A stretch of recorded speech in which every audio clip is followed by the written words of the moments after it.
नमस्कार. सुवर्णास रेसिपीमध्ये आपले स्वागत आहे. मी आज बनवत आहे मुळ्याची पराठे. पौष्टिक असे मुळ्याची पराठे. तर मी सुरुवातीला 2 मुळे घेतलेले आहे. ते धुवून स्वच्छ करून त्याच्यावरचं साल काढून घेऊन पूर्ण दोन्ही खिसून घेतलेले आहेत खिसणीने. खिसल्यानंतर तुम्ही हाताने किंवा कपड्यामध्ये टाकून पिळून पूर्ण पाणी काढून ड्राय करून घ्यायचे.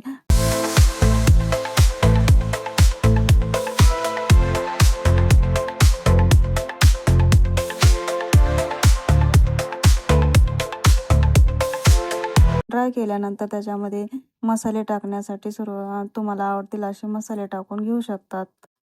तर मी माझ्या आवडीप्रमाणे मसाले टाकायचे. तुम्हाला हिरवी मिरची टाकायची असेल तर ते टाकू शकता किंवा लाल मिरची पावडर टाकायची असतात. आता मी लाल मिरची पावडर टाकून घेतलेली आहे. त्यामध्ये लाल मिरची पावडर 1 चमचा, मीठ 1 चमचा, धने पावडर, जिरे पावडर, असे चाट मसाला, आमचूर पावडर हे अशा प्रकारे मी मसाले टाकून घेतलेले आहेत. थोडीशी वरून कोथिंबीर टाकलेली आहे. तुमच्या आवडीप्रमाणे तुम्ही टाकू शकता. तुम्हाला जे काही आवडते मसाले ते टाकू शकता तुम्ही.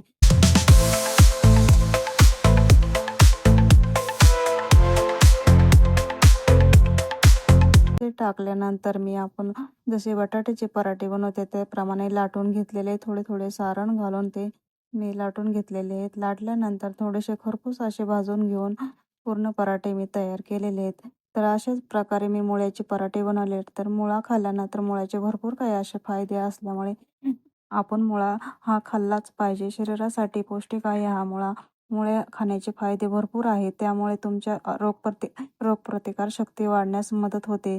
तसेच जीवनसत्व मुळ्यामध्ये भरपूर प्रमाणात असते. मुळ्यामुळे लाल रक्तपेशी वाढण्यास मदत देखील होते. रक्तामधील ऑक्सिजनचे प्रमाण वाढण्यास देखील मुळा मदत करतो. व्हायरल इन्फेक्शन पासून बचाव करतो. अशा प्रकारे मुळ्याचे भरपूर काही फायदे आहेत. त्यामुळे मुळा खाल्ल्याने भरपूर काही आपल्या शरीराला फायदे होतात.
अशा प्रकारे माझा व्हिडिओ कसा वाटला तुम्हाला आवडल्यास कमेंट, शेअर, सबस्क्राईब करा. धन्यवाद.